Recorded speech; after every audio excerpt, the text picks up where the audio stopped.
Hallo en welkom. Vandaag doen we de imperatief. Today we do the imperative. You best look at this as something with its own set of grammar rules. It doesn't obey the rules of normal tenses, for example. But let's just dive into it.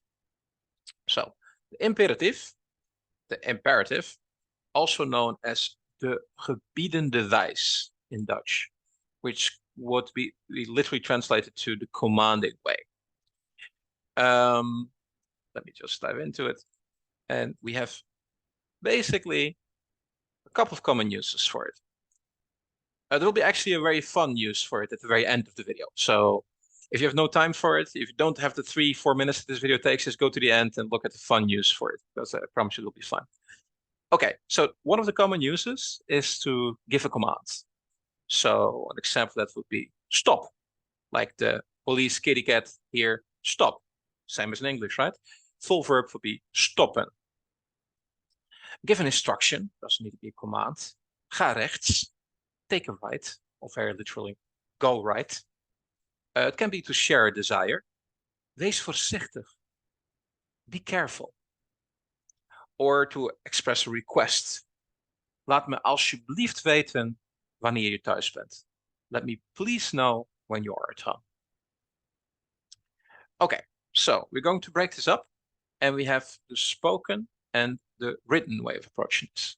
In case we have the spoken way of using the imperative, we're going to use the regular verb luisteren, to listen, as an example. Luisteren is the full verb or the infinitive, and like we already have learned before, to get the stem of a regular verb, we just remove en, and we are left with luister. And that is it. That's everything you need to know. Luister. You've now told somebody to listen to you. It doesn't matter if you talk to one person, 10 people, if you're talking about it in the past tense, present tense, is all not relevant. Luister. That's it. A very important one to use as a teacher for teenagers, for example. Not saying that it helps, but you can at least try. Okay, then we have written. For written, we have two different approaches. Oh, sorry, I forgot one. If you have heavy irregular verbs, one would be zijn, to be, then you just need to learn them, as it often is the case with irregular verbs. So wees is the form for zijn, which if you are from South Africa, you use this word a lot as a regular form of zijn, but in Dutch, it is the gebiedende wijs. Okay. Written, as I said. So written, you can write a long list of instructions, right? Think a manual or a recipe. Well, in case it is a long written list of instructions, we kind of follow the same idea. So the cat making food, and here we have the instructions. Roer voor 3 minuten. Stir for 3 minutes. Roeren would be the full verb. We removed en for the stem, literally the same as it's spoken. And also the next one, verwijder de verpakking. Remove the packaging. Comes from verwijderen, to remove. Nothing special here. However, instead of it being a recipe, a manual, or a long set of instructions, it could be a short set of instructions.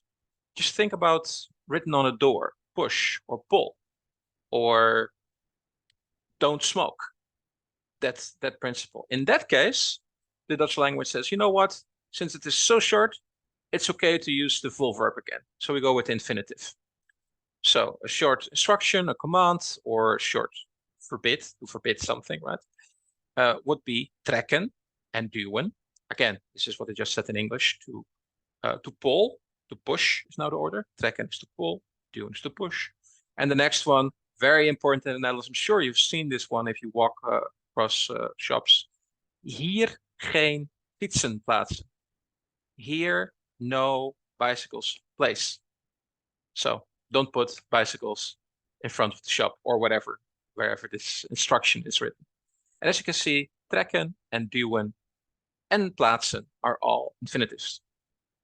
Okay, well, that's basically it. Those are what we have. So let us practice.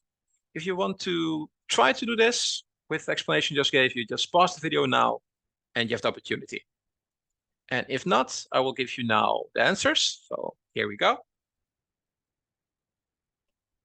The answers are verkeersbord, hier niet parkeren. Traffic sign, so this is written on a traffic sign. Do not park here. Of course, how it translates into short instruction, so full infinitive. Okay. Drink je koffie, we moeten weg. Drink your coffee, you must leave. Spoken, so stem. Pak mijn jas even. Take my coat. Well, it translates to please. I will expand on that in a different video.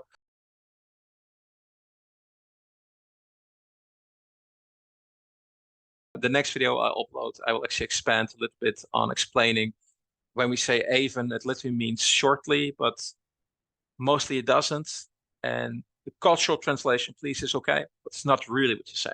Okay, next one. Instructies op een deur. Sorry, my pronunciation was off. Instructies op een deur. Duwen. So, instructions on a door. Push. Trek aan het touwtje. Pull the string. And again, all spoken instructions. And then the next one, recept, so recipe. Meng de ingrediënten goed. Mix the ingredients thoroughly. And again, here we have the recipe, so we follow the same rules. And the last one, kom hier nu. Come here now. Somebody's fed up and calls somebody over. Okay, that's it. So here's the fun part. We have the imperative plus ze.